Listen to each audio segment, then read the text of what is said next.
আমার মনে হয় exit is far difficult than year entry level. কেন? তুমি যদি রুল জানো, অ্যাজ পার ইয়োর রুল তুমি এন্ট্রি করে যেতে পারো, কিন্তু এক্সিটের টাইমেই মেন তোমার সাইকোলজিতে প্রবলেম শুরু হয়ে যায়। একটা প্রপার এক্সিটের জন্য তোমার প্রপার একটা এক্সপেরিয়েন্স দরকার মার্কেটে। সাপোজ তুমি একটা ব্রেকআউট কোনো একটা ট্রেড নিয়েছো, ট্রেড নেওয়ার পর ওটা রেঞ্জ বাউন্ডে রয়েছে, তো তুমি হালকা প্রফিটও দেখতে পাচ্ছ। এবার রেঞ্জ বাউন্ডে যখন আছে, ওই টাইমে যদি তুমি এক্সিট না করো, হতে পারে ট্রেডটা ঘুরে গিয়ে তোমার এসএল হিট করলো। এই টাইমে তোমার কি মনে হচ্ছে যে ছোট প্রফিট নিয়ে মেবি তুমি যদি বেরিয়ে যেতে তাহলে তোমার জন্য ভালো ডিসিশন হতো। এবার এরকম হতে পারে নেক্সট ট্রেডে তুমি কি করলে, নেক্সট ট্রেডে তুমি ছোট প্রফিট নিয়ে ট্রেড থেকে বেরিয়ে গেলে, এটা ভেবে যে আচ্ছা ছোট প্রফিট আছে, লাস্ট টাইম এসএল হিট করেছিল, আমি বেরিয়ে গেলাম। এবার সেই ট্রেডটাই দেখবে যে টোটাল ট্রেন্ডই হয়ে গেল, এবং যেখানে তুমি ছোট প্রফিট নিয়ে বেরিয়ে গেছিলে, ট্রেডটা একটা ভালো রিসিভারের ট্রেড হলেও হতে পারত। এবার তখন তোমার আফসোস হতে থাকবে কি যদি ট্রেডটা ধরে রাখতাম তাহলে হয়তো একটা বড় প্রফিট দেখতে পারতাম।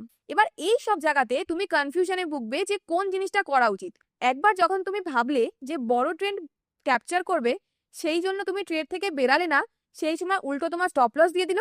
আর সেকেন্ড টাইম যখন তুমি ছোট স্টপ লস নিয়ে ট্রেড থেকে বেরিয়ে গেলে, তখন দেখলে ওই ট্রেডটা একটা বড় রিসিভারের ট্রেড হিসাবে।